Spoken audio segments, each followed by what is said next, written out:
오늘 여러분들한테 실크로드에 대한 이제 사진을 주로 보여드리겠는데, 그야말로 사진 감상 시간이겠죠? 근데 제가 여기 보시다시피 1989년도부터 시작해서 지금껏 실크로드로 쭉 여행하면서 촬영을 해왔으니까 30여 년 이상이 되죠. 그렇죠. 그동안에 그 촬영했던 사진들이 엄청나게 많습니다만은 그 중에서 한정된 시간이기 때문에 일부 선정을 해서 오늘 한 100컷 정도 여러분한테 오늘 보여드리겠습니다. 그리고 이걸 먼저 보시기 전에 또 한 특정한 나라를 선정해서 제가 짧게 동영상을 만든 게 있거든요. 그래서 오늘 분위기상 먼저 그 동영상을 먼저 보고 사진 감상을 시작하도록 하겠습니다.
지금 보신 내용이 페르시아 이야기인데, 페르시아가 어디인지 아시죠?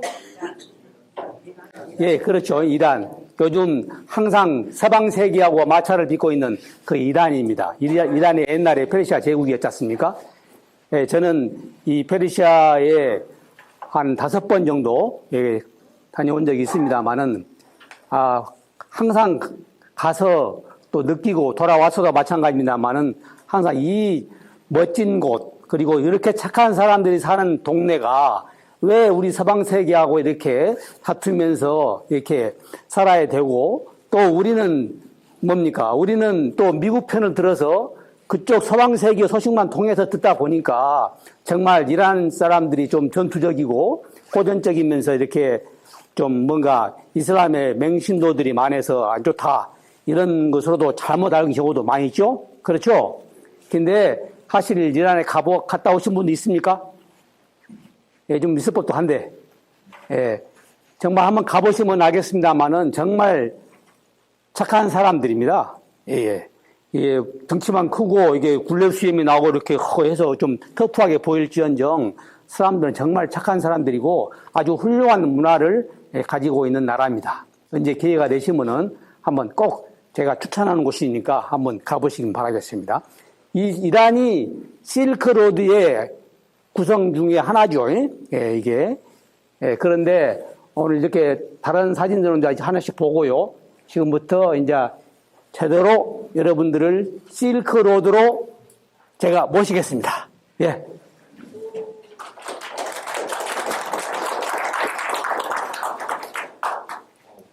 네. 실크로드 하면 어떻습니까? 그 말만 들어도 어째 좀 멋져 보이고 좀 낭만적이고 뭐 그런 그 느끼시지 않으십니까? 네, 그렇죠. 저도 어렸을 때 우리가 전혀 실크로드를 가보지 못할 때 일본 NHK 통해서 한번 실크로드 방영을 한 적이 있거든요. 그때 어렴풋이 보고 정말 가보고 싶다. 정말 미지의 세계, 정말 우리 역사 속에서 어렴풋이나 아는 그런 지역을 꼭 한번 가봐야겠다. 그런 꿈을 그때부터 저는 키웠습니다. 그래서 그 꿈을 이루었다고 볼 수 있을까요? 그랬는데 정말 이 실크로드라는 게 어마어마하게 범위가 넓은 지역이고 역사도 깊고 그러기 때문에 오늘 이 짧은 1시간 반 시간에 여러분에게 설명하기는 정말 너무도 좀 애석하죠. 그렇죠? 그러나 어쩔 수 없습니까? 그래서 오늘 제가 100화 정도로 선정해서 빠른 시간에 여러분들 사진을 보여드리고 보다 자세한 것은 이론적인 것은 아마 다른 강사님들이 또 말씀하실 겁니다. 실크로드는 이렇게 여러분 생각하시면 그냥 뭐 하나만 있는 걸로 생각하실 수 있는데 실크로드는 이렇게 세 가지로 나눌 수가 있습니다. 첫째, 오아시스 실크로드. 우리가 보통 말하는 것이 보통 오아시스 실크로드를 이야기하는 거예요. 주로 이제 사막 배경이겠죠? 그 속에 있는 오아시스들을 찾아가는 것. 그러니까 지금에 있는 사막의 도시에, 나라에 있는 전부 도시가 지금은 큰 대도시가 됐지만은 옛날에는 그런 것들이 다 하나하나 조그마한 오아시스였다는 거. 그것이 커지고 커져서 지금의 도시가 된 겁니다. 그래서 오아시스를 찾아가는 그 루트, 그것이 바로 오아시스 실크로드. 이렇게 이야기를 하고요. 또 그 다음으로는 초원 실크로드가 있습니다. 초원 실크로드는 주로 이제 북쪽으로 사막, 이제 중국의 노낭이라든가 이렇게 두르반이라든가 이런 데서 타클라마카 사막이 있는 데로 지나가는 것은 오아시스 실크로드지만 그 위쪽으로, 천산자면 북쪽으로 넘어가서 러시아까지 이게 이렇게 아우러지고 코카사스 러시아까지 이어지는 곳이 초원 실크로드입니다. 이 대상로, 이것을 해양 실크로드라고 말을 합니다. 그러니까 옛날 고대 시대에는 이렇게 주로 오아시스 실크로드라든가 초원 실크로드 통해서 교류를 했는데 15세기, 16세기 대항해 시대가 시작되면서부터 이제 백길로 이렇게 유럽과 아시아를 잇는 길이 바로 해양 실크로드입니다. 그래서 해양 실크로드가 후에 각광을 받게 되다 보니까 오아시스 실크로드라든가 초원 실크로드가 쇠퇴해 가기 이른 거죠. 그렇죠. 여러분 아시다시피 해양 실크로드는 거대한 배들에다가 한꺼번에 짐을 많이 싣고 움직일 수가 있잖아요. 그렇기 때문에 더 효율적이 높다 해서 이렇게 해양 실크로드가 이렇게 이루어지게 된 겁니다. 그런데 오늘 여러분에게는 저는 이런 자료들을 다 가지고 있습니다만은 오늘 이 시간에는 오아시스 실크로드에 대해서만 말씀드리겠습니다. 실크로드는 보통 이렇게 우리가 보통 당나라의 어떤 수도였던 장안, 지금의 서안이죠. 그렇죠. 서안에서부터 로마에 이르는 길을 말한다. 이렇게 이야기할 수가 있습니다. 물론 실크로드라는 말은 옛날 독일의 리트호펜이라는 지리학자가 붙인 이름인데 그 외에 실크로드라는 말을 안 쓰고 뭐 티로드다, 담비로드다 뭐 이런 다른 이야기도 많이 있습니다. 그러나 대체적으로 실크로드라는 말로 이렇게 통일돼서 쓰고 있는 거죠.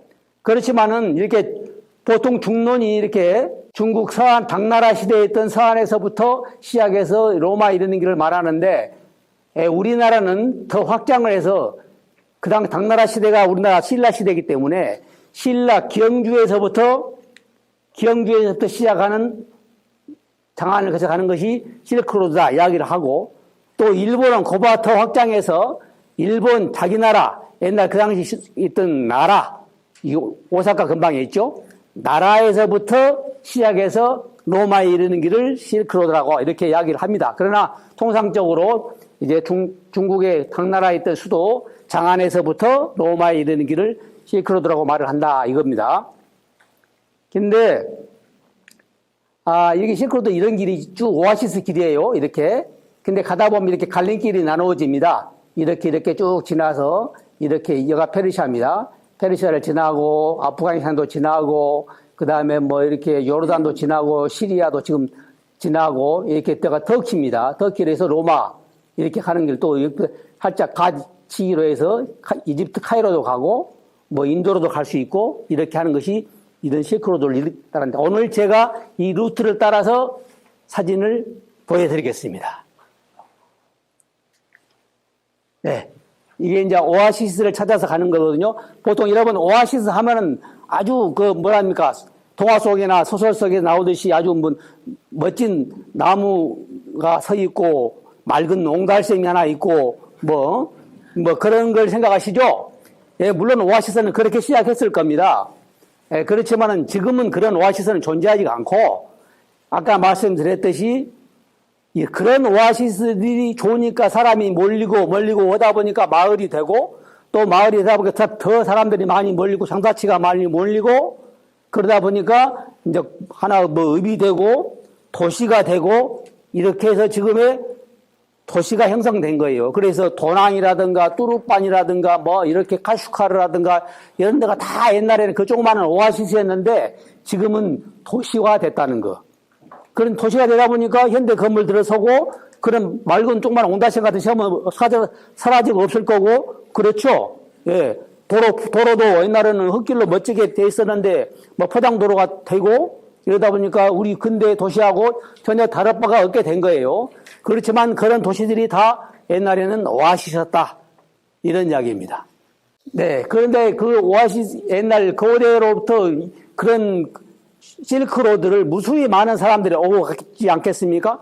첫째, 대상들이 오고 갔겠죠.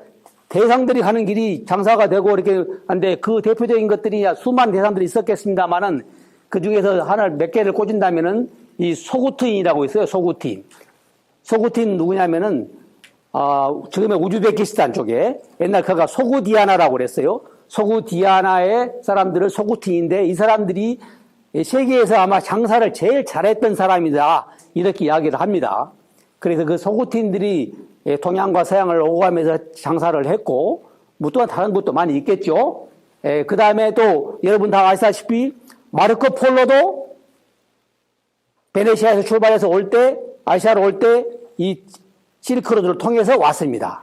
그래서 중국을 들어가서 중국에서 원나라까지 지금 몽골 그 제국까지 가고 돌아올 때는 물론 이제 배 타고 해양으로 갔습니다만은 이렇게 마르코폴로라고 생각할 수 있고 또 그 길에 그 장사꾼만 다니냐? 그게 아니고 또 이제 국가 간의 전쟁도 있을 것이고 서로 오아시스를 서로 뺏으려고 전쟁을 했을 거 아닙니까? 그렇기 때문에 그 원정대들, 예, 그 군사들이 또 오고 갔던 길이 바로 실크로드입니다. 그 실크로드의 그 대표적인 것이 옛날 기원전에 알렉산더 대왕이 그 실크로드 오면서 인도에까지 오고 이렇게 했었고 또 우리 여러분 잘 아시다시피 고구려의 후손인 고선지 장군이 당나라 장군으로서 서역 원정을 해서 지금의 우즈베키스탄까지 탈라스 전투가 유명하죠. 예, 탈라스 전투까지 했던 고선지 장군도 그 실크로드를 통해서 오고 갔다는 것입니다. 그리고 또 물론 그 후에 징기스칸이 서방 세계까지 침략을 갈 때 이 실크로드를 통해서 그렇게 갔죠. 예. 그리고 징기스칸은 그 후예인 또 티무르 대왕이라고 지금의 우즈베키스탄 가면은 사마르칸트라든가 뭐 부하라라든가 그리고 뭐 또 티무르 고향도 있습니다만은 그런 데까지 해서 대제국을 징기스칸 다음으로 제국을 이룬 사람이 티무르인데 그 티무르도 마찬가지 그런 실크로드를 따라서 오고 가면서 원정을 했다는 거. 예, 그런 의미를 가지고 있습니다. 예, 그리고 또 그게 군사들만 다녔냐? 그 대상들이나 군사에 끼어서 또 종교자들이 스님들이나 뭐 기독교의 뭐 전파 뭐 선교사라든가 이런 분들도 그 길을 따라서 선교 활동을 했다. 그래서 그 대표적인 것으로서는 종교적인 면에서는 법편이라고 있어요. 법편은 지금의 서기 200년에서 300년 때 사이에 있는 옛날 고승입니다. 유명한 고승이죠. 그래갖고 그 당시 중국에서 인도에까지 갔다 오신 분이에요. 삼장법사보다도 현장 삼장법사도 훨씬 200년이나 가까이 앞선 시대에 인도에 갔다 와서 책을 내오신 분이 법편이란 말입니다.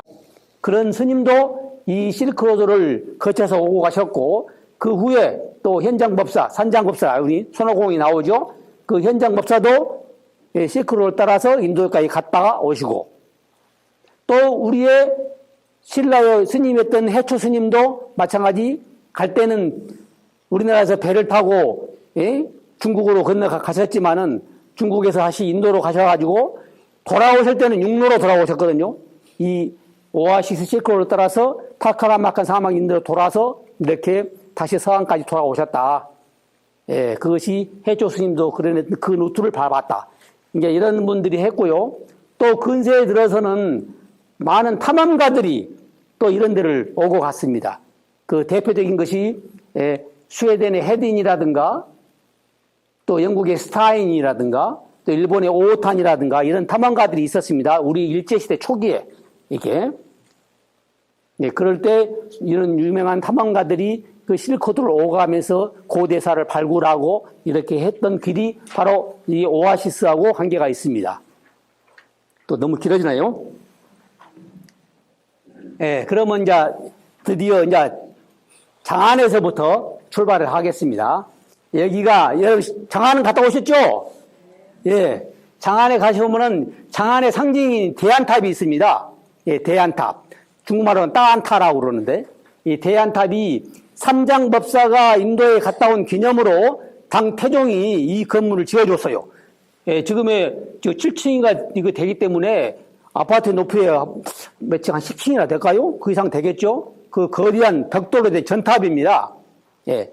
이 건물을 지어주고 여기에서, 이제 뭐 머물기도 하셨겠지만 하면서 중국에서 가져온 인도에서 가져온 경전들을 번역 작업을 하셨죠.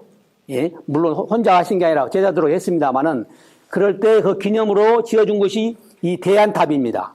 대안탑이 그래서 지금의 서안의 상징물이 되고 있죠. 제가 갔을 때는 이 사진은 1989년에 찍은 겁니다. 예, 1989년 겨울철에 찍었는데 그때는 우리나라하고 수교하기 전이죠. 중국에. 그때 제가 어렵게 가가지고 이걸 찍었는데 이것이 그때까지는 이제 꼭대기까지 올라갈 수 있었어요. 저는 올라갔다 왔거든요. 그럼 여기서 보면 시내가 잘 보입니다. 그러나 이제 언제부턴가는 이것이 이제 무너질 염려가 있다 해가지고 지금은 올라갈 수는 없습니다. 애석하기도. 그렇지만 안 올라가도 아래에서만 봐도 이게 멋져 보이죠? 여러분 꼭 서안에 가시면은 서안의 상징이니까 이걸 한번 꼭 보세요. 네, 그러면 서안에는 그야말로 여러분 아시다시피 수많은 옛날 왕국의 수도였잖아요. 그렇죠? 도읍지, 뭐, 심지어 진시황 때도 옆에 함양이 지금이 서안이니까, 옆에 붙어 있으니까, 그 수도였지 않습니까? 그러니까 그때부터 수도, 그야말로 2000년 정도를 도읍지로서 있어 왔던 곳이기 때문에 엄청난 문화재들이 많은 곳이죠. 지금도 물론 많이 변해서 옆모습은 다 사라지고 없다 하더라도 그래도 많은 것이 남아 있어서 옛 분위기를 느껴볼 수가 있습니다. 가셨으면 잘 아실 거예요. 여기는 그런 옛모습이고 여기는 지금도 서안은 또 이 성곽이 사각형으로 남아 있어요. 명나라 때 물론 세워진 것인데 지금도 남아 있는 데가 많습니다. 우리 같으면은 도시의 교통에 상당히 장애가 된다고 해서 그냥 헐어버리겠죠? 그리고 또 빵빵 도로를 뚫어서 교통이 윤활하게 흐르도록 하겠습니다만은 중국 사람들은 뭔가 우리와 생각이 달라서 그런가는 몰라도 이 문화재들을 우리가 보는 떼국놈들을 무식하다고 말할 수 있지만 꼭 그런 것만은 아닌 것 같아요. 옛 문화도 잘 보존하고 생각이 깊습니다. 그래서 지금 그 교통은 좀 어려움이 있더라도 그 문화재들을 그대로 활용하고 쓰고 있다는 거. 이렇게. 그런 것이 있고 또 여기는 이제 서안 박물관. 산서성 박물관인데 박물관에 중국의 역사가 다 들어있죠. 그 박물관 안에 가면은 중국의 역사를 알아볼 수 있는 내용들이 많고요. 그 중에서 이거는 이제 병마용갱 에서 나오는 토용들 일이 진열되어 있는 것을 볼 수가 있습니다. 다음에 꼭 가시면은 서안에 가면은 여러분들 대부분 병마용 진시황 병마용 보고 화천기 보고 뭐 저기 해적거리나 보고 오시죠. 근데 그런 거 말고라도 엄청나게 좋은 곳이 많이 있습니다. 네, 그래서 이제 서안을 출발해서 이제 서쪽으로 갑니다. 서쪽 물론 이 중간에도 뭐 꼭 들려야 할 곳이 굉장히 많습니다만은 제가 생략하고요. 여기는 이제 황하강입니다. 황하강. 황하강은 그야말로 흙탕물이잖아요. 그렇죠? 예. 황하강의 발원지는 저 칭하이성에서 발원합니다만은 이게 엄청나게 큰 강이고 또 황토로 계속 이게 흐르는 강이 황하강인데 그 황하강 중간 부분에 난조우 옆에 난주라고 이야기하는데 난조우 옆에 빅닝스라는 곳이 있습니다. 이 황하강을 저 배를 타고 저희들이 이 배를 타고 다녔습니다. 이 배를 타고 한 4시간, 5시간을 가게 되면 이 지역이 나옵니다. 그러면 이거 그야말로 배경이 뭡니까? 마치 무협지에서나 나온 듯한 그런 풍경 아닙니까? 그렇죠? 이런 멋진 풍경이 나옵니다. 멋진 풍경이 나오는데 여기에 가는 이유가 여기 이 산을 보러 가는 것이 아니라 이 강을 따라서 도착하게 되면은 이 조개가 멋진 기원 300년부터 200년부터 만들어진 불교 석굴이 있습니다. 빅닝스라는 석굴이 있어요. 예, 이겁니다. 이런 어마어마하게 큰 부처상도 있고 수많은 석굴이 있습니다. 예, 이렇게 쭉 계단 따라서 좀 올라가게 된 석굴을 구경할 수 있고요. 여기 주변에도 많이 있습니다. 이런 데 따라가면서 그 석굴을 볼 수가 있어요. 이건 가장 큰 이제 불상이고요. 석굴이 있는데 이 석굴 안에는 수많은 조각상도 있지만은 벽화들이 많이 있습니다. 벽화. 이게 지금 그린 것도 아니고 옛날 뭐 기원 300년, 기원 400년, 뭐 500년, 뭐 물론 그 후에도 그림도 있죠. 그런 그림들이 많이 남아 있습니다. 그래서 중국의 5대 불교 석굴 중에서 하나로 꼽는 이 빅닝스 석굴, 우리말로는 병령사 석굴입니다. 예, 여기는 또 병령사 석굴을 좀 더 가게 되면은 또 다른 석굴이 나와요. 천수라고 티안수인데 티안수의 맥적산, 이거 중국말로 메이지산이고요. 메이지산 석굴이 나옵니다. 이렇게. 이것이 멀리서 본 풍경이에요. 이것이 마치 뭐 보리다발이나 밀다발을 쌓아 올린 놓은 모습이라 해서 메이지산이라고 이렇게 이름합니다. 거기에 지금 300년부터 만들어진 이게 석굴, 이런 석굴들이 이게 다 여가 있어요, 이렇게. 어마어마하게 크죠. 큰 높이입니다. 아파트 15층 높이가 이상이 되는데, 거기에 수많은 이런 석굴들이 벌집처럼 뚫려 있습니다. 그리고 벽면에 이런 부조도 되어 있고요. 그리고 이런 데를, 이런 계단들은 물론 근래에 그냥 관광객들을 위해서 만들었겠습니다만은 옛날에는 뭐 다른 게 있었겠죠. 그런데 이런 석굴마다 다 조각상과 벽화가 들어 있습니다. 그런데 정말 여기서 가서 보면은 아찔해요. 이 계단이 있어도 타고 가는데 워낙 높고 절벽에 있기 때문에 정말 아찔합니다. 그런데 이런 데도 불교에 관심이 있으신 분, 또 특별하게 또 꼼꼼하게 살펴보시길 원하시는 분들은 꼭 찾아가는데, 대부분 관광객들은 이런 데가 좀 꼼꼼하게 숨어 있는 곳이고, 또 도중에 거쳐가기가 애매한 위치에 있기 때문에 많은 사람들이 볼 생각도 못하고 지나쳐버리거든요. 그러나 시간이 계신 분들은, 또 특히 또 불교 미술에 관계가 깊으신 분들, 이런 분들은 꼭 이런 데를 빼지 마시고 찾아보시기 바랍니다. 이게 아까 5대 불교 석굴이라고 했죠? 그 중에 또 하나가 이 천수의 메이지산 석굴이다, 이 말입니다. 병영사 석굴, 메이지산 석굴, 예. 그리고 뭐 낙양에 있는 용문 석굴, 그리고 북경 위에 있는 다통에 있는 운강 석굴, 그리고 다음에 나옵니다는 도낭에 있는 막고굴, 이렇게 해서 중국의 5대 석굴로 치웁니다. 자, 이렇게 쭉 가다 보면 이제 사막을 나와야 돼요. 난쪽을 지나서 쭉 서쪽으로 가다 보면은 이제 사막이 나오기 시작하는데, 그 사막에 가는 길목이 하서회랑이라고 굉장히 좁은 길입니다. 지도를 놓고 보면 상당히 좁은 길인데, 옛날에 거기가 좁고 양쪽은 산맥이 있기 때문에 그 좁은 길이 굉장히 중요한 길이 돼요. 그것만 막아버리면은, 예를 들면 적군이 오고 가지를 못하는 거예요.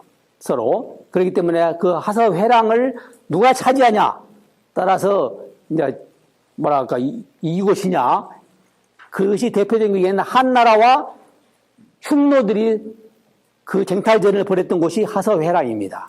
이게 그 하서회랑에가 도낭도 있고 무유도 있고 장액도 있고 이렇게 다 있어요. 4개 있는데 그것을 장악하는 사람이 이긴다. 그래서 그런 사막에는 이런 사막이 나오는데, 여기가 바로 고비 사막이죠. 그렇죠? 예. 근데 여러분, 고비 사막, 그러면 사막은 전부 이런 것만 생각하시죠. 이렇게 고운 모래로만 이렇게 다 사구가 멀쩡하게 펼쳐져 있는 사막이 사막이다, 이렇게 생각하시는데, 그것도 잘못된 생각이에요. 사막은 이렇게 아름다운, 멋지게 보이는 사막은 극히 일부분이라는 걸 아셔야 됩니다. 예? 대부분 거칠고 나무도 있고 풀도 있어요. 사막에도. 이게 그렇지만은 이게 모래만 이렇게 그림처럼 있는 데는 어찌라도 하나씩 드뭅니다. 이게. 그래서 옛날에 제가 여행하다가 어떤 우리나라에서 뭐 역사 선생인가 지리 선생인가 하는 여자 선생님을 만났어요. 근데 그분이 하는 이야기가, 가요관에서 도낭을 오는데 버스 타고 7시간이 걸리거든요. 근데 그 가이드북을 보니까 그 버스를 타고 가라. 그러면 그 가는 도중에 아주 멋진 사막을 볼 수 있다. 그렇게 이야기 써졌기 때문에 그 멋진 사막을 보기 위해서 버스 타고 7시간을 도낭을 왔어요. 그런데 아무리 창밖을 봐도 7시간을 내 봐도 멋진 사막이 안 보이더라. 이게. 그래서 이제 자기 나름대로는 속았구나. 이제 책 지은이한테 속았다. 그래서 열을 받아갖고 내가 돌아가면 꼭 그 지은이한테 전화를 해서, 한 소리 해야겠다. 이렇게 했다고 나하고 이야기하면서 그런 얘기를 하더라고요. 그래서 내가 듣기에는 참 어처구니가 없다 생각을 했지. 당신이 잘못한 거다. 당신이 지금까지 봐왔던 그 사막이 거의 사막이지. 당신이 생각했던 그런 이쁜 사막은 거의 없다. 어찌라도 하나씩 있을 뿐이다. 그러니까 여러분이 잘못 알고 있는 것이지 그 책이 잘못 가르쳐준 것이 아니다, 이 말이에요. 사막이라는 것은 뭔지 아닙니까? 강우량이 작고 적방한 땅을 다 사막이라고 하는 겁니다. 이렇게 모래만 있는 것이 사막이 아니에요. 그러니까 우리가 어렸을 때 우리 주변에는 사막이 없고 교육을 잘못 받았기 때문에 교육을 가르치는 사람도 사막을 안 받기 때문에 그렇게 가르쳐 왔던 거죠. 그렇죠? 예. 그래서 이제 이게 도낭에 도착했습니다. 도낭이 아까 막고굴이 있다고 했죠? 예, 막고굴이 있는데, 예, 이런 굴이 한두 개 굴이 있는 게 아니라 엄청나게 많은 굴이 있어요. 물론 지금은 이제 무너진 것도 있고, 이제 폐쇄된 굴도 있고, 그렇기 때문에 한 4,500개만 남아있다고 그러는데, 그 엄청난 굴이 있습니다. 이 굴에는 엄청난 불상도 있고, 엄청난 벽화도 많습니다. 세계 최고의 불교 미술의 보고라고 말하는 곳이 이 도낭의 막고굴입니다. 예. 그 도낭을 한다는 것은 바로 이 막고굴을 보기 위해서 가는 거예요. 예. 그런데 이 막고굴 유명한 것은 무엇이냐? 우리한테는 그것도 불교 미술도 좋지만은 해조 스님의 왕옥천추 국전이 여기서 발견이 된 거예요. 여기서. 예. 그것도 언제냐? 일제시대 초기라고 볼 수 있을까요?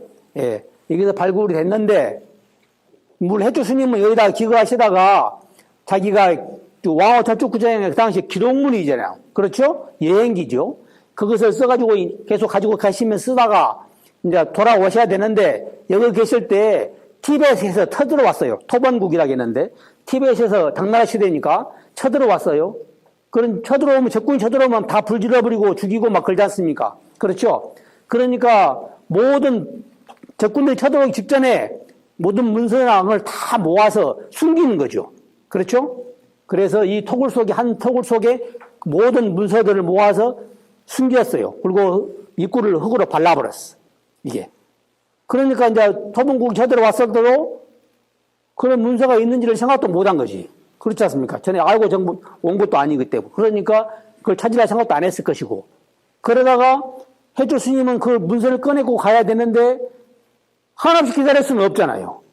티벳 군들이 빨리빨리 그냥 지나간 것도 아니고 그러잖아요. 그러니까 더 이상 못 기다리고 그걸 포기하고 놓고 그냥 간 거예요. 예? 그래서 이제 본인은 포기하고 잃어버린 거지.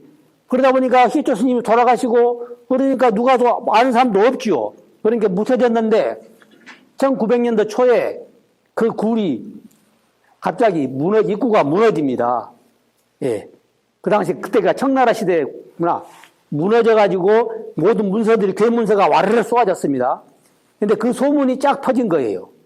그 어디까지 퍼졌냐? 유럽에까지 퍼졌어. 왜냐하면 그때는 이제 아까 말한 스타인이라든가 헤딩이라든가 이런 탐험가들이 실크로드로 오고 가는 시기야. 그 사람들은 그런 괴문서가 엄청난 보물인 거예요. 그래서 그 소문을 들어. 그래가지고 서로 그 괴문서를 차지하려고 이제 서로 경주하는 거예요. 막 누가 빨리 가냐. 이게.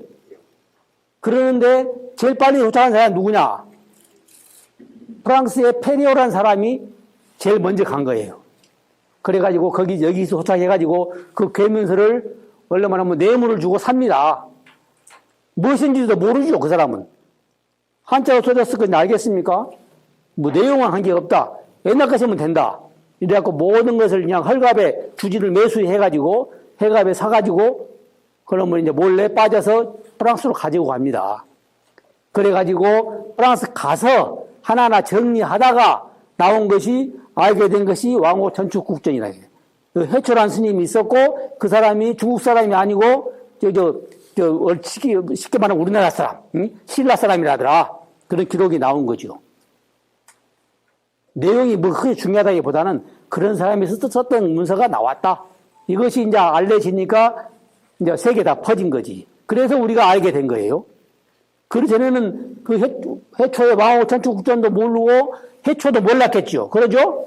예, 근데 그렇게 해서 알게 됐습니다. 그러다 결국에는 그 후에 그 퍼지니까 그 주지 스님은 누가 팔아먹었냐? 이게 주지가 팔아먹었다. 그러니까 주지는 그야말로 처형당하고 이렇게 만 겁니다. 그렇게 해서 발견된 곳이 이 도낭의 막고굴입니다. 예, 이 막고굴은 이제 이런 굴도 지금은 다 이거는 이제 무너지고 아무것도 없는 굴이고 이런 굴들 무수히 많습니다. 주변에. 그러나 더 좋은 굴들이 아직도 400여 개가 남아 있는데 그런 굴에는 이와 비슷한 벽화들이 꽉 차게 그려져 있다는 겁니다. 그야말로 얼마나 많은 양이냐 하면, 이제 학자들의 설에 의하면은 이 벽화를 1m 폭으로 쭉 진열해 놓으면은 40 몇 킬로가 된대요. 그만큼 벽화 양이 많은 거야. 남아있는 벽화가. 예. 근데 사실 사진도 못 찍게 하고 또 벽화도 다 보여주지 않습니다. 지금 가시면. 제일 많이 보여주면 10개나 보여주고 눈으로만 볼 수 있습니다.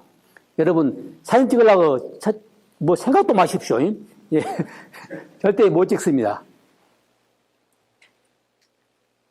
네. 그리고 도랑에 가면은 아까 막고굴도 제일 중요합니다만은 막고굴에 있는 산이 명사산이라는 모래산이에요. 막고굴에 있는 산이 모래산, 명사산. 울명자, 모래가 흐르면서 우는 소리가 난다 해서 명사산인 거예요. 예. 명사산이고 그 명사산이 정말 그 우리가 여러분들이 생각했던 그 사막의 아름다운 산. 통째로 그 명사산은 아름다운 산입니다. 예. 그리고 거기에 산 속에 또 이렇게 아주 모래 속에가 이런 샘이 있어요. 이렇게. 이게 이제 오라천이라고 그래요. 달 모양으로 돼 있잖아요. 이거 치아 아자인데 달 모양으로 됐다 해서 이거 오라천. 그래서 옛날에 얘가 절도 있고 그랬대요. 그래서 근데 희한하죠. 비도 안 오는 곳이고 온 사방이 다 모래산인데 왜 여기가 물이 이렇게 고여 있는지 참 알 수가 없죠. 그렇죠? 이게 어제 오늘 만든 것이 아니고 옛날부터 있어요. 지금도 있습니다. 여러분 가시면 볼 수가 있습니다. 그래서 월화천을 또 많은 사람들이 보려고 낙타를 타고 많이 가죠.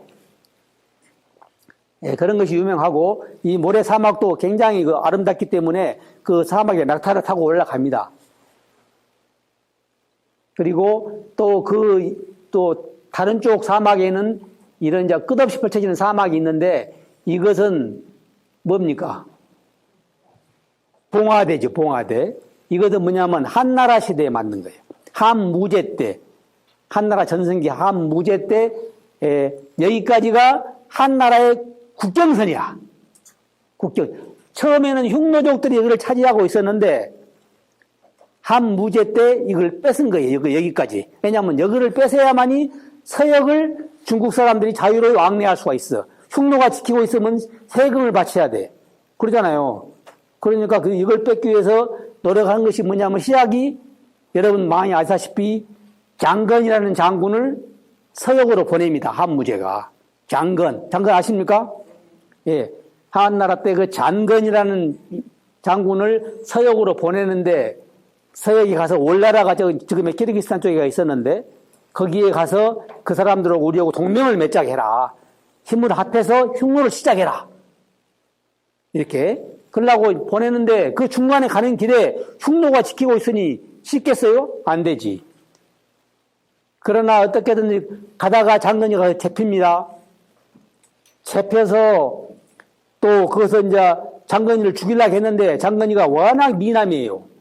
예? 워낙 미남이라니까 죽기가 아까워. 그래서 설득을 시켜갖고 너 우리하고 같이 살자. 이렇게 이제 장건이가 뭐 기자 말도 말도 안 하면서 이제 시간만 끌다 보니까 거기서 이제 살려줘요. 그래서 거기서 삽니다. 살면서 자기 나라 사람 만들려고 얼마나 공주고 비싼 궁궐의 귀족의 딸을 이제 각시로 또 맡게 합니다. 그래서 결혼을 합니다. 그래서 아기까지 낳습니다. 예. 그래도 장건이는 어떻게든 도망가서 한무제의 명을 완수하기 위해서 월나라를 가려고 하죠. 그러다가 틈을 봐서 도망을 갑니다. 마누라도 놔두고 자식도 놔두고 도망을 가요. 임무 완수하기 위해서. 그래가지고 월나라에 가서 거기서 이제 왕을 만나서 이야기를 하니까 결국 협상이 안 됐어요. 이제 동맹을 맺고 싶지만은 지금에 와 동맹 맺으면 뭐 하겠냐. 나 이대로가 좋다 하고는 이제 동맹을 맺지 않겠다고 하니까 성공하지 못했지만은 자기 임무는 완수한 거잖아요. 그래갖고 돌아옵니다. 돌아올 때도 또 여기를 지나가야 돼. 그러죠? 다른 길이 없어요. 하사회랑을 지나가야 돼. 그러니까 요놈이 트럭 번씩 돌아갈 때 여기를 지나갈 것이다 하고 다 지키고 있다가 또 잡아. 흑노들이. 잡는데 그때는 이제 죽여야 하잖아. 그러잖아요. 배신하고 도망갔으니까. 그런데 그때도 흉노족 자기 부인이 있었잖아요. 애기도 있고 그 귀족 출신이야. 그러다 보니까 흉노족 귀족들, 불매들이 데모를 하고 난리야, 이제. 너무 잘생긴 놈 죽이지 마라. 이게, 응? 야구 살려주라. 야구 막 불매들이 데모를 해보니까 죽이지를 못해. 그래갖고 또 살려줘. 거기서. 앞으로 도망가지 마라. 하고는 그거 살려줍니다. 야, 그것은 가족들 만나서 그것도 잘 살아요. 장건이가. 그러면서도 어떻게든 자관 가서 한무지한테 임무 완수했다고 보고를 해야 된다고 생각하지. 그래간 차에 흉노의 내분이 일어납니다. 이제 왕이 하나 죽으니까 그 왕 자리를 놓고 서로 간에 형제간에 싸우고 이 내분이 일어난 그 틈에 자기 가족들을 데리고 도망을 갑니다. 그래갖고 무사히 한무지한테 돌아옵니다. 이게 성공한 거죠. 그것이 13년 걸려서 13년. 그게 바로 최초의 중국 사람들이 사역을 갔다 온 사람이 그래서 장건이가 되는 거예요. 이게. 그 장건이 무덤이 지금의 서안 밑에 한중에가 있습니다. 내가 가서 보고 왔는데 거기에 장건이 무덤이 지금도 있어요. 그래서 최초로 서역을 갔다 온 사람이 장건이다. 이렇게 이야기가 전해지는 겁니다. 너무 이해 쳤나요? 네, 여기가 바로 아까 봉화대가 있던 근방에 이게 이제 양관이라는 거, 도낭에 있는 양관. 이게 양관, 유mon관 이런 것이 있는데 그것이 관이나 말하는 검문소라는 거예요, 지금에. 그래갖고 여기 그 관이 있는 곳이 국가의 경계선이야. 그러니까 여기까지가 한 나라의 땅, 경계선. 그래서 이것을 제가 그 당시는 여름방학이면 학생들을 데리고 이게 서역을 이게 체험 학습하면서 이게 투어를 했는데 그때 제가 데리고 갔던 학생들입니다. 이게 전부 다 초등학생하고 중학생들. 예. 이렇게 데리고 가서 이렇게 사막 체험도 하고 현지 학습도 하면서 이렇게 좋은 시간을 가졌죠. 근데 이렇게 성인들은 또 물론 데리고 갑니다. 제가 갈 때는 항상 성인 절반, 이 학생들 절반 이렇게 해요. 왜냐하면 성인들만 데리고 가면은 맨 술 먹느라고 아프니까 이 무엇이 통솔이 안 돼. 예, 그러니까 학생들만 데리고 가면 또 학생들이 또 지끼리만 막 놀고 난리 치려고 하니까 말을 안 들어. 그러니까 성인 절반하고 학생들 절반이 끼면 서로 간의 눈치를 봐. 이게 서로 간에. 성인들은 어린 애들이 있는데 제가 함부로 뭐 술만 먹고 막 이렇게 할 수도 없는 처신 있고 애들은 애들대로 어른들이 있으니까 또 아무렇게나 할 수도 없고 그래서 서로 간에 견제가 됩니다. 그래서 좋더구만요. 그래서 항상 데리고 다니는데 요즘은 학교에서 방학을 안 하잖아요. 그렇죠? 예, 그래서 학생들 데려가는 것이 요즘은 힘들죠. 네. 그렇게 도랑을 거쳐서 쭉 가다 보면은 또 이제 뚜루뻥이라는 지역이 여기에 뭐, 무위, 장액, 주천, 가요관, 도낭 여기 있습니다. 여기를 만나는데 여기서부터 계속 서역을 가게 되면 여기서부터 길이 갈림길로 나눠져요. 아래로 갈수, 여기가 타크라막한 사막인데 엄청나게 큰 사막입니다. 이 사막을 남쪽으로 돌아가는 길이 서역남로, 예, 서역남로고 또 이렇게 이 길을 가든지 이 길로 가든지 이렇게 가는 것이 서역북로 이렇게 이야기를 합니다. 타크라막 사막을 한가운데로 지나갈 수가 없잖아요. 워낙 큰 세계 단연 사막으로 제일 큽니다. 지금이야 뭐 도로도 나 있으니까 차로 가면 그만인데 옛날에는 그런 게 없잖아요.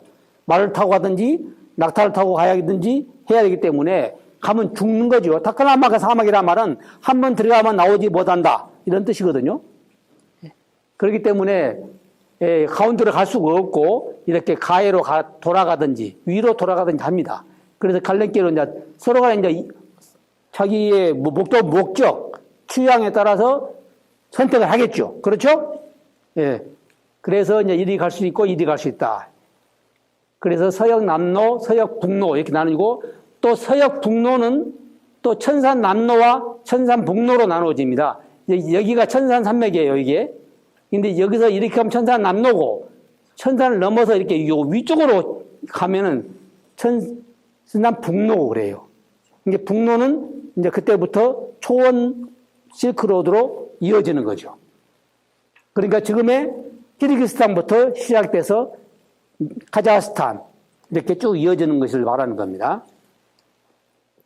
그리고 여기에 보면은 누란이라는 도시가 있죠. 지금은 사라지고 없습니다. 옛날 누란 왕국이 있었는데 지금은 사라지고 없고 여기서 쭉 이렇게 가서 여기가 이제 뚜르반이라는 지역이 나옵니다. 이렇게 나눠지고, 이렇게 가죠. 그러면 뚜르반이라는 데가 또 제가 굉장히 좋아하는 곳인데, 뚜르반이라는 데가 예를 말하면 도남까지는 이제 중국의 간수성이거든요. 간수성이란 주로 한족들이 살아요. 주로 한족들이 많이 사는데, 그 간수성을 지나고 나면은 지금 말하면 신장 위구르 자치구예요. 신장 위구르라면 위구르는 족은 민족이 다릅니다. 언어가 다릅니다. 문화가 다릅니다. 생김새가 다르거든요. 그렇기 때문에 지금은 중국입니다만은 보통 말하기 생각할 때 중국이라고 할 수 없을 정도의 다른 냄새가 많이 나는 곳이죠. 신장 위구르 자치구. 거기는 땅도 굉장히 큽니다만 거기에는 위구르족들이 삽니다. 위구르족들은 마치 서양 사람 같이 생겼어요. 예? 옛날부터 살도 온 사람이 서양 생겼고 또 말도 위구르가 따로 있고 문화도 이슬람이고 종교도 이렇기 때문에 많은 게 다르죠. 이것도 보면은 뚜르반에 가면은 이렇게 따칭진스라고 이게 이슬람 사원이에요. 이슬람 사원. 여기서는 이제 이슬람교도를 무슬림이라고 하잖아요. 그렇죠? 근데 무슬림이라고 중국 사람들은 무슬림이라고 안 하고 그냥 회교도라고 그래요. 회교도. 회교도. 회교도라면 돌아갈 회죄에서 언젠가는 이 사람들이 고향으로 돌아가는 사람이다. 그래서 회교도라고 그래요. 원래 그가 있던 사람들이 아니기 때문에 이슬람이 생겨서부터 이쪽 건너온 사람들이거든요. 그러다 보니까 언젠가는 다시 제 땅으로 돌아갈 것이다 해서 회교도 이렇게 붙이는 거는 원래는 이슬람, 무슬림 이렇게 이야기하죠. 그리고 저런 이슬람 사원들은 다 이렇게 생겼습니다. 이게 우리 첨탑이라고 하는데 미나렛이죠. 미나렛. 예.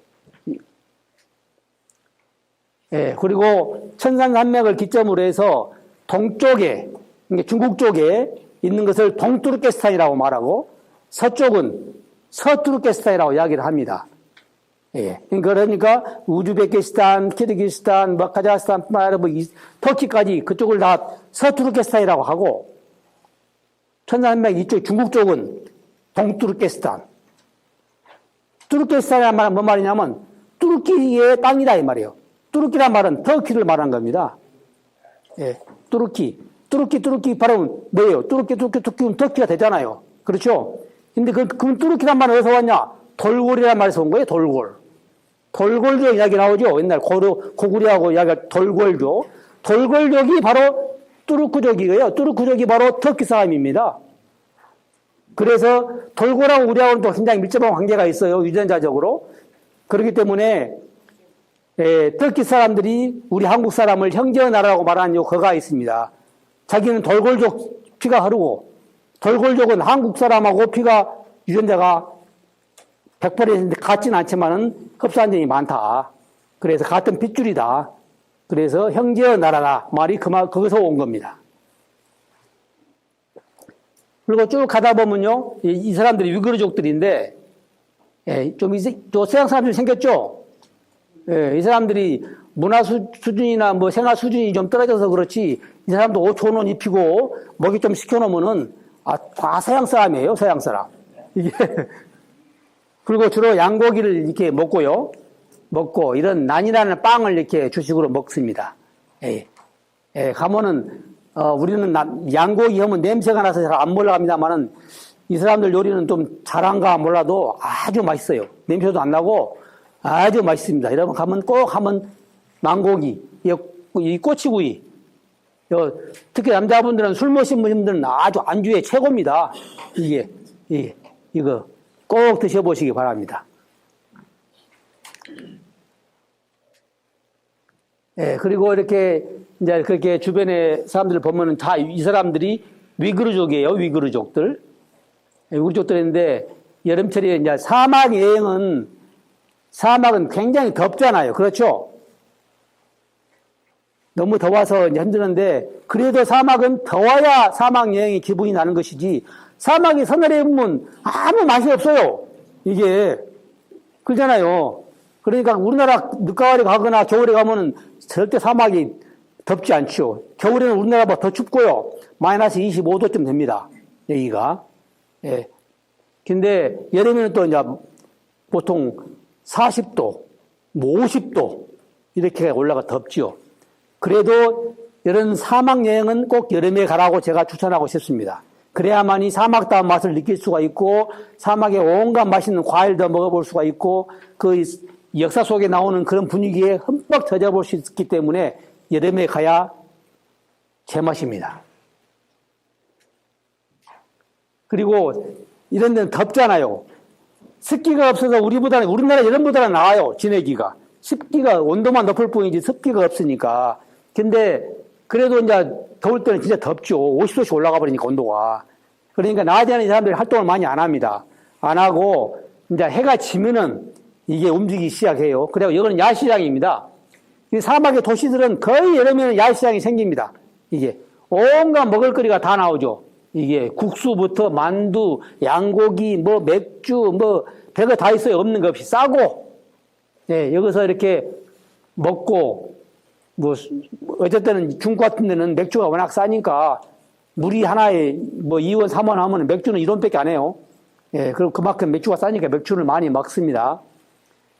그리고 밤에 이런 문화를 즐기면 아주 재밌죠. 예, 그리고 그 유명한 화염산입니다. 서유기에 손오공이가 갇혀 있었다는 화염산. 바로 그것이 이 화염산입니다. 화염산이라 마치 불이 활활 타오르는 벌겋게 타오르는 산 같은 것을 화염산이라고 말하는데, 지금 날씨가 워낙 뜨겁기 때문에 이게 남한구로 없잖아요. 그렇죠? 예, 남한구 없이 척박하고 비도 거의 안 옵니다. 예, 그런데 엄청나게 뜨거운 온도죠. 예. 이 속에 손오공이가 500년 동안 갇혀 있었는데 삼장법서가 꺼내줬다. 그런 이야기가 전해지는 곳입니다. 그리고 뚜르반의 그 화염산도 보고 나면 또 교화고성이라는 데가 있어요. 중국이 뚜르반에 가면은 유명한 것이 교화고성, 또 하나는 또 고창고성. 그 당시 고창국이라는 나라가 있었어요.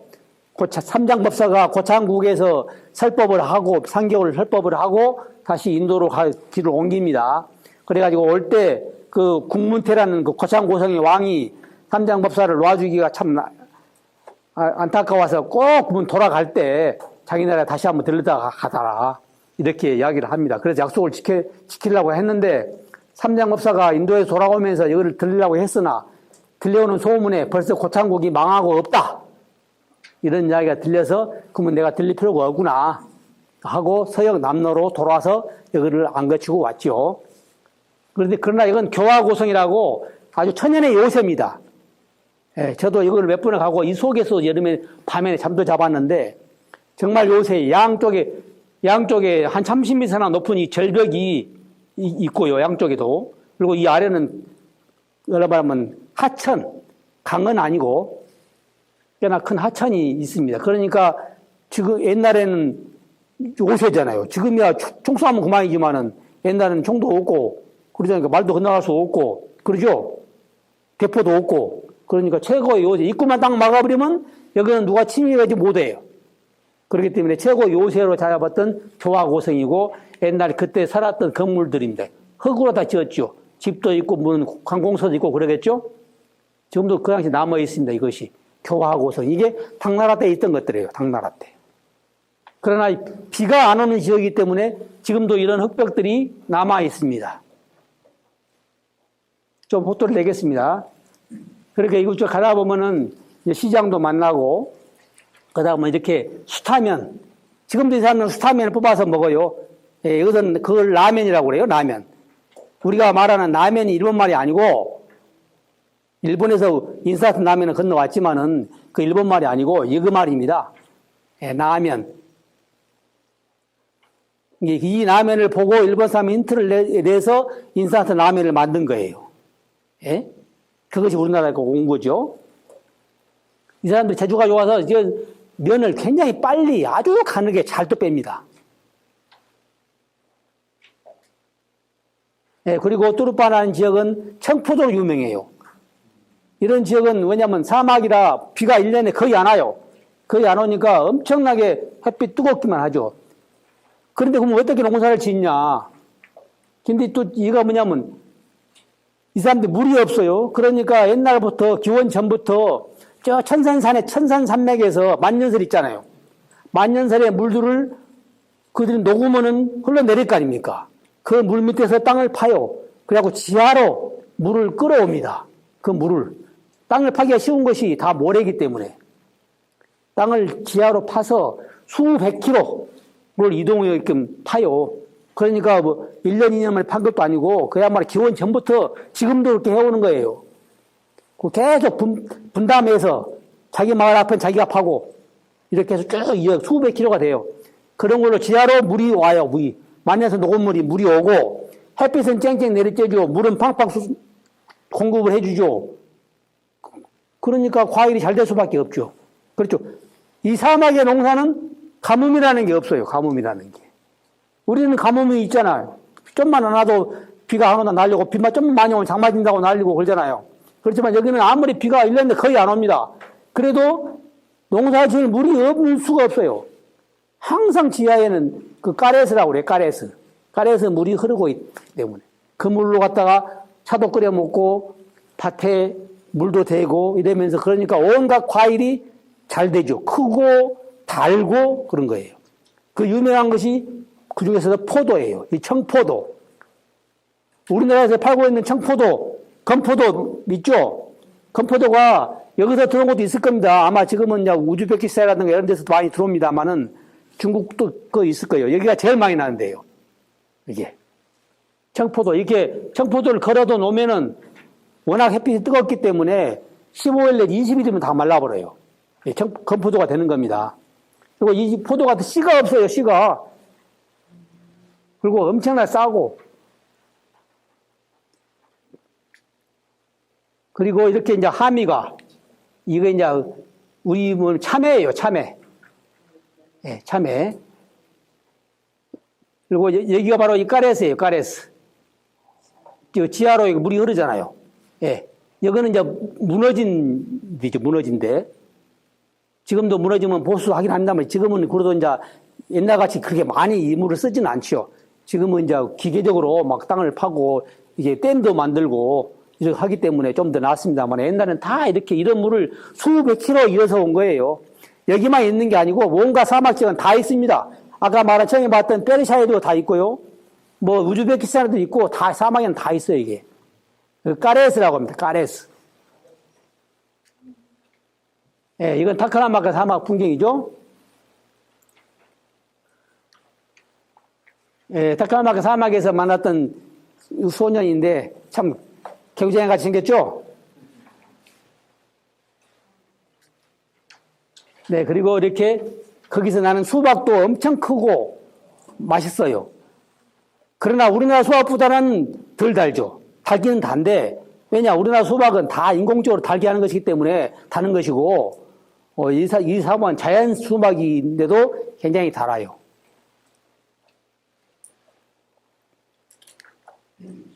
네, 그리고 집집마다 이렇게 화덕을 마련해 놓고 직접 빵을 구워서 먹고 이렇게 합니다.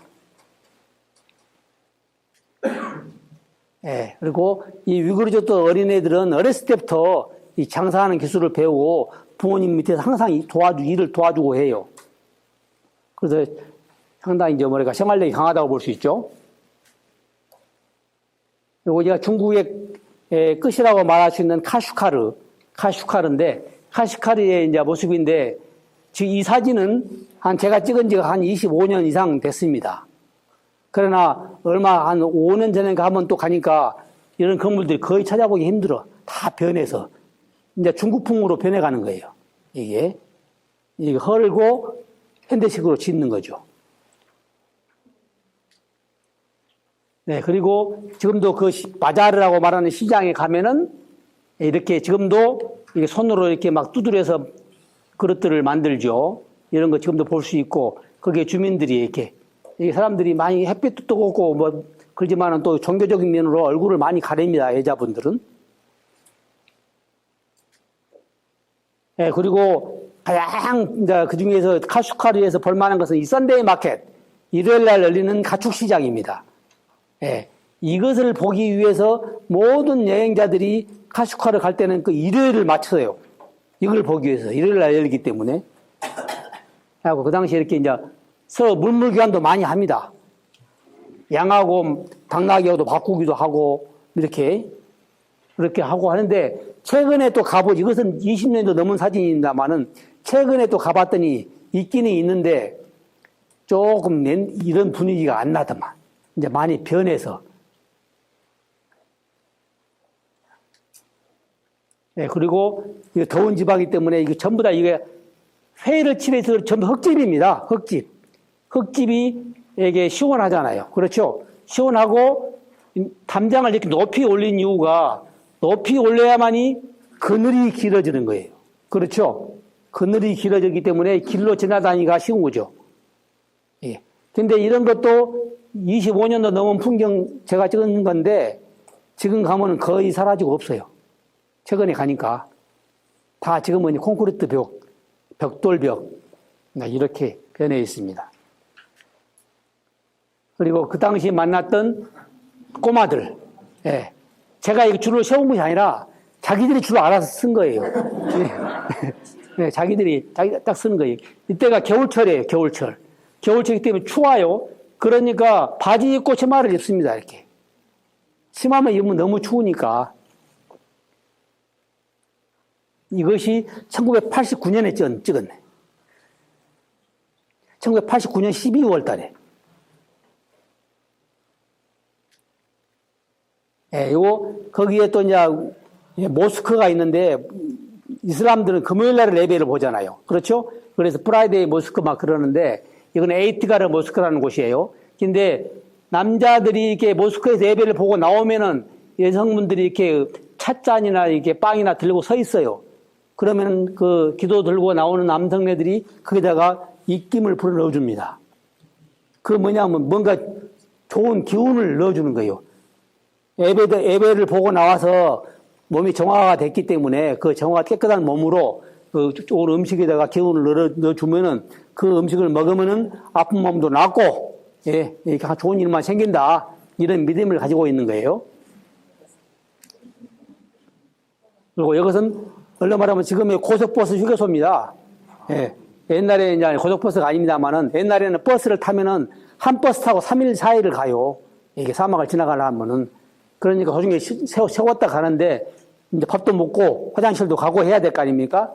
그때 그 휴게소, 우리나라 고속버스 휴게소에 해당되는 곳입니다. 파는 거라고는 라면하고 빵밖에 없어요. 네, 그리고 이게 아침에 자기 집에서 만들어 온 요구르트들을 이렇게 양젓으로 만든 요구르트 팔기도 하고 저렇게 이것은 뭐냐면 이게 택시입니다. 택시. 이게 낙이 택시거든요. 장보고 집에 갈 때 이거 타고 가요. 지금은 이제 거의 사라지고 없죠.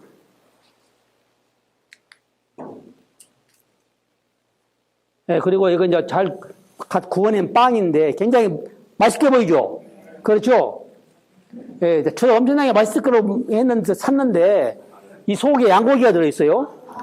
양고기를 넣고 만두처럼 만들어갖고 흙불에다 붙여서 꾼 거예요, 이게. 이게 군 만두죠, 군 만두. 속에 양고기가 많이 들어있습니다. 근데 여기서만은 양고기 냄새가 많이 나서 먹을 수가 없더구만. 예. 보기는 굉장히 맛있어 보이는데 막상 내 입에는 도저히 먹을 수 없어서 먹지는 못했어요. 값은 쌉니다. 이것 보고 이제 뭐라면 중국말로 커바우스라고 그러거든요. 굽다를 커라고 하니까 바우스가 만두의 바우스. 커바우스라고 그러는데 보기만 좋아요. 그리고 이제 중국을 넘어가면 이제 파미르를 넘어갑니다. 파미르. 예. 이게 파미르에 넘어가는 고개 중에 하나인데 이게 바로 7,000m가 넘는 무주탁 아타라는 봉이 산이에요. 예. 근데 옛날 스님들은 인도를 가는 스님들은 이런 산을 넘어갔어요. 맨손으로. 이게 지금 장비도 없이 넘어가다가 많이 죽죠. 힘들어 죽고 고산증에 죽고 얼어 죽고 배고파 죽고 그런 거예요. 예, 그러다가 살아오신 분들이 법편이라든가 삼장이라든가 이런 사람들이 살아남은 거고 많은 사람들이 죽어서 역사 속으로 사라져본 사람들이 많죠. 지금도 힘든데 그 당시 얼마나 힘들었겠어. 그래서 이런 데는 산에는 마귀가 산다. 이렇게 이야기를 하는 겁니다. 근데 이 사진 보세요. 똑같은 산이거든요. 아까 그 사진은 이 사진 찍은 자가 20년이라는 차이가 생깁니다. 이게 바로 한 5년 전에 찍은 사진이고 앞서는 20년 전에 찍은 사진이고 조금씩 주변이 사는 그대로만경 주변이 달라지는 거죠. 여기가 아주 경치가 멋진 곳이에요. 카라쿠리 호수라고 해가지고 여기서 이제 마음 같아서는 여기서 이제 한 1박도 하고 싶고 그런 곳입니다. 그리고 거기를 지나면 이제 파키스탄 넘어가기 직전에 파키스탄 넘어갈 때는 훈자라 패스라고 고개를 5,500m를 넘어가야 되는데 그 넘어가기 직전에 타시쿠월간이라는 데가 있어요. 그 조그마한 이제 소도시인데 거기 가면 석두성이라는 성이 있습니다. 이게. 근데 이게 이제 많은 사람이 있어요. 근데 이것이 이제 우리 고선지 장군도 이거를 지나갔을 것이다. 그렇게 생각할 수 있는 곳입니다. 자, 이건 이제 파키스탄 넘어가면 이제 카라코람 산맥이 이제 히말라야 끝나고 카라코람으로 이어지는 곳입니다.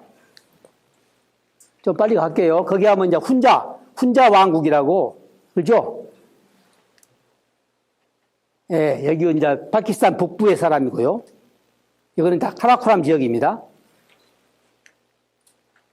그리고 이제 이 파미르를 넘고 청산산맥을 넘어다 보면 이제 쭉 많은 다른 이제 오아시스 도시들이 나옵니다. 이시쿨 호수가 있고 사마르칸트, 부하라, 히바 이런 데는 다 우즈베키스탄 땅이에요. 예, 지금의 그리고 바미안은 아프가니스탄이고 바그다드 아시죠? 이라크, 예, 그 야지드, 팔미라 이런 데는 지금이 시리아, 야지드는 이란 이런 지역인 쭉 하면 다 오아시스를 지나갑니다. 얘가 이시쿨 호수예요. 시간이 없으니까 좀 빨리 가겠습니다. 얘가 이시쿨 호수라고 지금의 키르기스탄에 있어요. 이게 민물호수입니다. 근데 엄청나게 크죠. 이시쿨 호반에 지금 가축들이고요. 저 멀리 보인 이것이 구름이 아니고 이게 천산산맥의 만년설이에요. 이게 만년설. 멋있죠? 예, 이것도 마찬가지. 이게 천산산맥 만년설입니다. 예, 그리고 이거 더우니까 지금 목동이 말 타고 가다가 호수에 한번 목욕하면 하는 거죠. 그리고 이제 그 이슬람 사람들은 묘지. 그리고 가다 보면은 옛날 2000년 전, 3000년 전에 암각화되어 있는 곳이 나옵니다. 이게 요 가축들 그려져 있죠? 예, 이런 거. 사냥들 그려져 있고, 여기도 있는데, 마치 어디서 본 것 같지 않습니까? 그렇죠. 우리 운주사에 있는 돌도 비슷하고, 예. 이건 아마도 이제 몽골 쪽하고 관계가 깊은 곳이에요. 예, 이렇게 이제 매사냥도 하는 거고, 여기가 이제 우즈베키스탄이나 키르기스탄 가면은 누구예요? 옆집 할머니죠? 예, 우리 고려인 할머니. 예, 스탈린 정권 시절에 이주로 간 게 이주됐잖아요. 예, 17만이 이주를 해가지고 많이 죽고, 지금은 더 많습니다만, 고려인들이 살고 있는 곳이고요. 이건 이제 우즈베키스탄의 사마르칸트의 아주 유명한 옛날 유적지, 네게스탄이라고. 예, 다 그런 것들입니다. 여기가 또 뭐냐면, 우즈베키스탄에 아프라샤프라는 언덕이 있는데 거기가 옛날 수도였어요. 근데 징기스칸이 침입해 오면서 다 이제 부숴버리고 망가뜨렸죠. 거기에 있는 벽화들입니다. 벽화들인데 여기에 있는 벽화가 2개가 있는데 이 벽화가 고구려 사신이라는 말도 있고 신라의 사신이라는 말도 있어요. 이게 깃털을 세우고 있거든요. 예, 예. 어떤 학자는 고구려라고 어떤 학자는 신라라고 말하는데 이제 뭐가 맞는지는 모르죠. 그리고 그냥 결혼식 피로연. 예, 그 유명한 그쪽에는 모카밭이 많습니다. 우즈베키스탄에. 그리고 이건 사마르칸 다음에 부하라라는 아주 중세 도시, 유명한 칼란 미나렛이죠. 이건 펜지켄트고. 이거는 이게 바로 미완성 미나렛. 교과서에 나오는 미완성 미나렛 이겁니다. 히바라고 그 성 안에가 있어요. 그 성 안에서 본 풍경이고요. 이게 바로 이제 또 유명한 테르미지라고 우즈베키스탄 남쪽에 있는 아프가니스탄 경계선에 있는데 거기에 있는 주르마라라는 불탑입니다. 불탑. 굉장히 큰, 그냥 기원전 1세기에 만든 것인데 불탑의 불상이나 이런 것들은 석가모니가 죽은 500년 후에 만들어진 거거든요. 그렇기 때문에 이때는 벌써 기원전 1세기 때문에 이때는 불상이 만들어지기 전입니다. 그때게 이런 데까지 불교가 전파됐다는 거죠. 지금은 이슬람 땅입니다만은 그 당시 그도 불교가 성행했다는 거. 이게 굉장히 높이가 16m나 돼요. 그리고 여기는 또 파야제 대바라고, 이건 기원 1세기에 만든데, 이건 얼마나 부도탑이야, 부도. 스님들이 죽고 나면 만든 부도. 거기서 발견된 불상. 이게 초기 불교가 있던 곳이에요, 초기 불교. 여기는 아프가니스탄의 바미안 석굴, 그 유명한 바미안 석굴입니다. 탈레반 시절에 이 불상을 파괴를 시켜버렸죠, 여기를. 예, 근데 지금도 이 속에 가면 벽화들이 남아 있습니다. 이렇게. 예, 간다라 흔적이라고 볼 수 있죠. 예, 아프가니스탄의 모습이에요. 아프가니스탄. 제가 갔을 때가 아프가니스탄 전쟁할 때, 그때거든요. 이게 전쟁 중에 미망인들이 관공서에 와가지고 먹을 것 달라고 데모하고 있는 모습입니다. 예, 전쟁 중에 이게 자마 마스지드라고 헤라트의 모스크의 서양 모습이죠. 아까 이건 이란에서 봤죠? 동영상에서. 예, 이란 야즈드라는 곳이고, 예, 이란 풍경. 이것은 뭐냐 하면 양피예요, 양피. 이게. 누가 죽으면은 이 앞에다 생양을 잡아서 피를 뿌려놓으면 이걸 지나가면은 애군이 사라진대. 그리고 금요일 날이면 도시에서도 12시만 되면 이렇게 길거리 예배를 봅니다. 그리고 이라크에 있는 사마라는 것이 거대한 옛날 2000년 된 미나렛이에요. 예. 나는 이것을 처음 봤을 때 이것이 바벨탑인 줄 알았죠. 예. 하도 오래되고 커서. 근데 바벨탑은 아니고, 예. 이게 바그다드의 후세인 정권이 막 무너졌을 때, 그때 후세인 정권이, 후세인 동상이 여가 서 있었는데 무너뜨리고 나서 이게 이제 분수대에서 애들이 목욕하고 있는 거야. 여기는 이제 요르단의 페트라, 유명한 그 인디아나 존스 3편 영화 배경입니다. 예, 그 페트라에 있는 베두인들이고요. 이거 마찬가지. 예, 또 베두인들입니다. 여기가 지금 시리아 내전하고 항상 복잡했던 시리아의 팔미라 유적지입니다. 이게 로마의 유적이 로마군에 의해서 멸망을 했는데 아주 옛날에 화려했죠. 예, 유프라테스 강. 그 이라크에 유프라테스 강이 있고 티그리스 강이 있고 그렇죠. 예, 그 문명의 발상기도 유프라테스 강입니다. 예, 여기 이제 시리아의 다마스쿠스 수도, 다마스쿠스에 교회 가신 분은 잘 알까요? 여기가 아나니아 처치. 요한이 눈을 멀었는데 눈을 떠주게 해주는 곳. 그 아나니아 교회고, 여긴 이슬람이 십자군과 전장했던 살라딘의 무덤. 여긴 다마스쿠스의 움마야드 모스크가 아니고요. 여기가 십자군 성, 여기는 살라딘 성. 이렇게 됩니다. 여기가 이제 시리아의 알레포라고 엄청나게 지금 파괴됐습니다만은 여기에 알레포 성인데 여기서 누가 최초로 제사를 지낸 곳이야. 성서에나 구약 성서에 나오는데.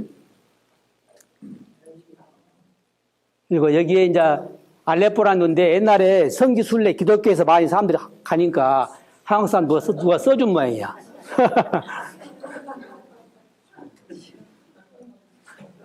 네, 이거 아라라트 산. 네, 이거 하나만 이야기할게요. 여기가 바로 노아의 방주입니다. 이게 바로 배 모양이잖아요. 이게 아라라트 산 옆에 지금도 있어요. 노아의 방주. 4,000년이 넘었죠. 얘가 그 국경에 있는 도구베즈 성이고, 여기가 이제 얼마 전에 터키 지진이 일어났던 그 하란이라고 그 옆에 있습니다. 이렇게 해서 카파도키아 가보셨죠? 이게 카파도키아. 그리고 이제 이스탄불에 도착을 했습니다. 그래서 사실 실크로드라는 게 로마까지라고 말을 하는데 로마까지가 아니고 이스탄불까지예요. 왜냐하면 이스탄불이 옛날 동로마 제국의 수도였어요. 그렇기 때문에 로마죠, 이것도. 예, 그러니까 로마까지는 이야기 안 하고 실질적으로는 이스탄불에서 끝난다는 걸. 이렇게. 로마 제국이었기 때문에 얘가. 그래서 이렇게 간단하게만 실크로드 여행을 마치겠습니다.